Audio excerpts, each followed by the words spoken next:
Hi, welcome back to Reading with Leon. We are going to read Scooby-Doo and the Mummy's Curse.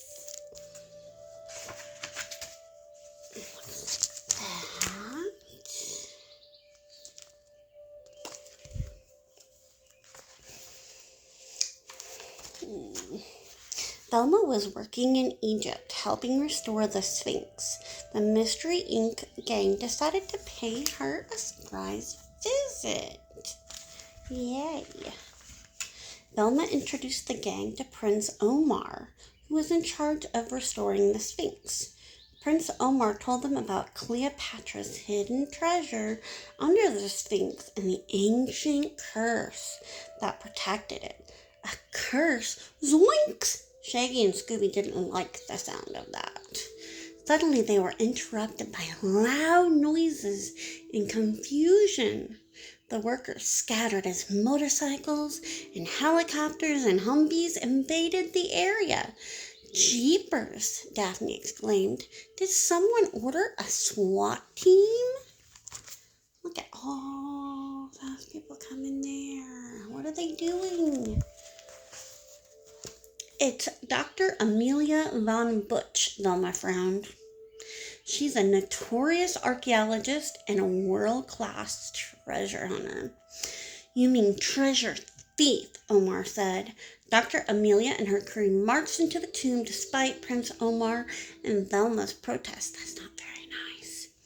Several hundred feet inside the tomb, they came to a door. A curse was written on the door in an ancient language. The army of the undead will awaken, and all who enter will be turned to stone.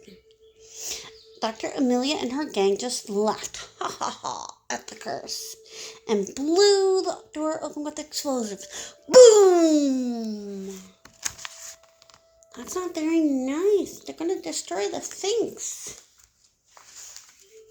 Once they passed through the forbidden door, it didn't take long for the curse to awaken.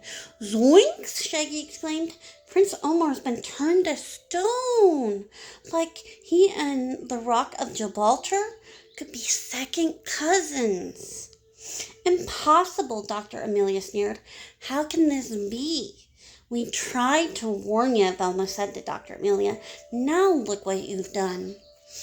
Despite the curse, the Mystery Inc. gang had no choice but to follow Dr. Amelia farther into the tomb. Soon they came to a room where the floor was booby-trapped. Just our luck, Scoob, Shaggy cried. Out of the frying pan and into the microwave.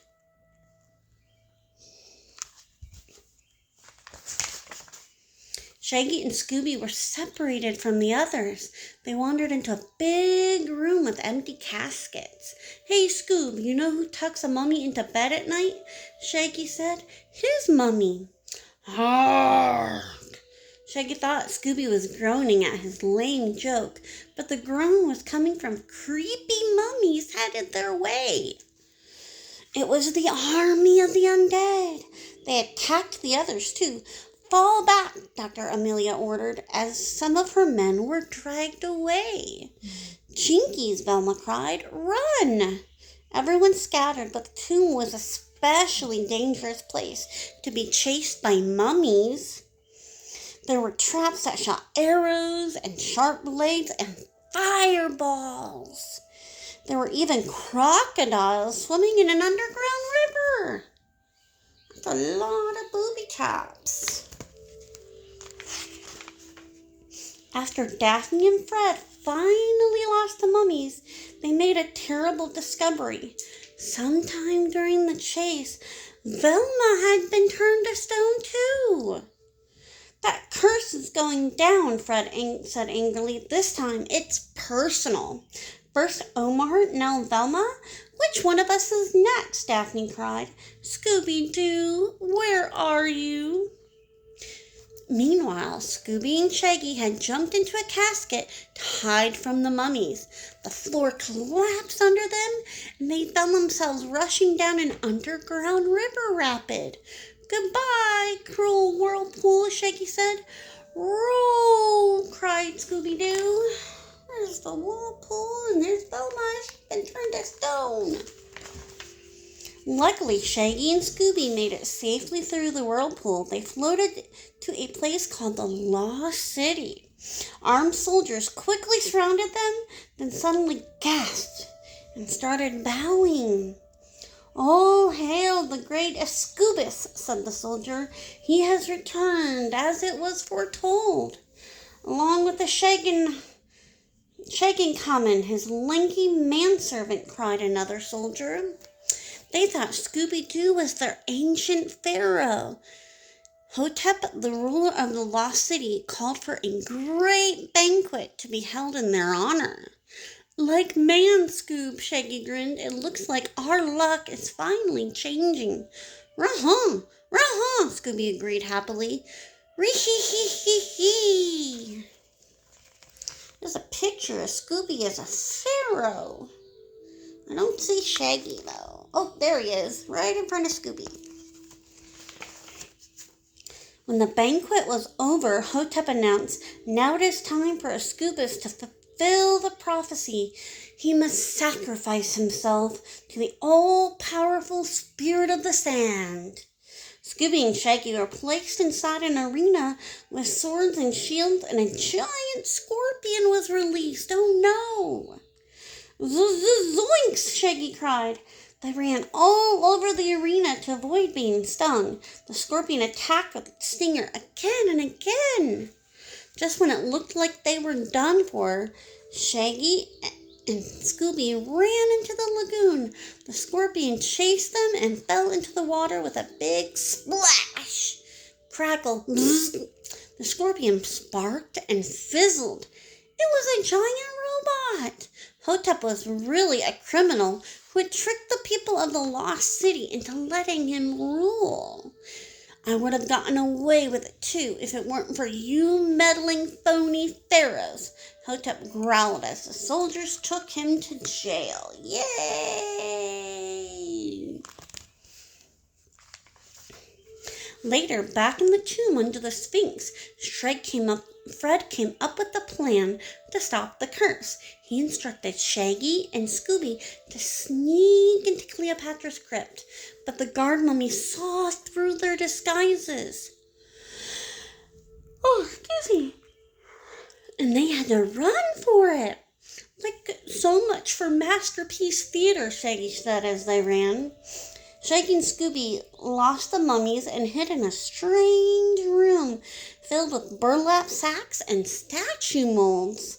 Shaggy sat down, then sprang back up. Like, what's up with the soggy seating arrangements? Shaggy had sat in wet cement. "Hey, these are bags of cement. I wonder what they're doing down here." But they didn't have time to solve the cement puzzle. They had a job to do.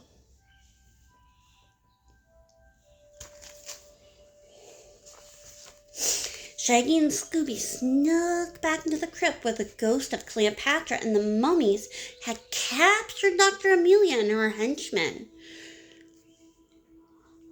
"Oh, Scooby." When Fred gave the signal, Scooby and Shaggy swung for the gong. "Scooby-Dooby-Doo and Shaggy too," they hollered.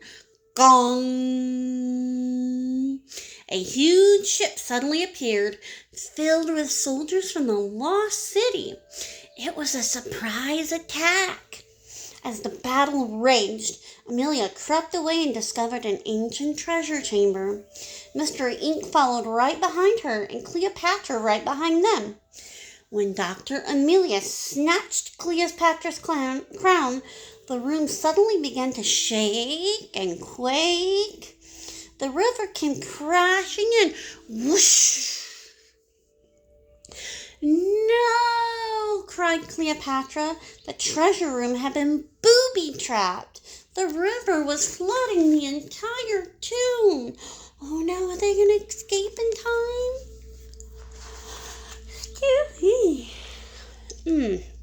Luckily, the gang found a boat nearby, and they paddled as fast as they could to stay afloat. Shaggy turned to see Cleopatra at the rear of the boat, paddling just as fast.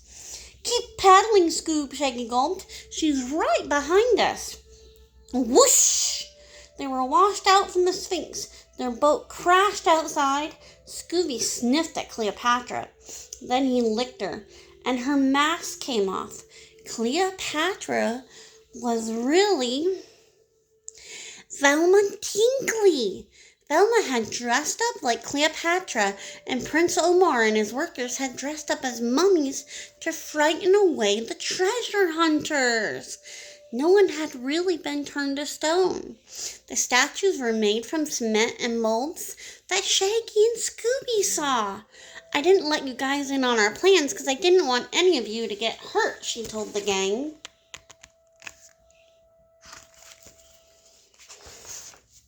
Later, there was a big celebration. The treasure was returned to Egypt's people, and Dr. Amelia and her henchmen were captured, and the restoration of the Sphinx was completed safely, all thanks to Prince Omar, the kids from Mystery Inc., and of course, Scooby-Doo! The end. Hope you guys enjoyed that one. Like and subscribe and share with all your friends.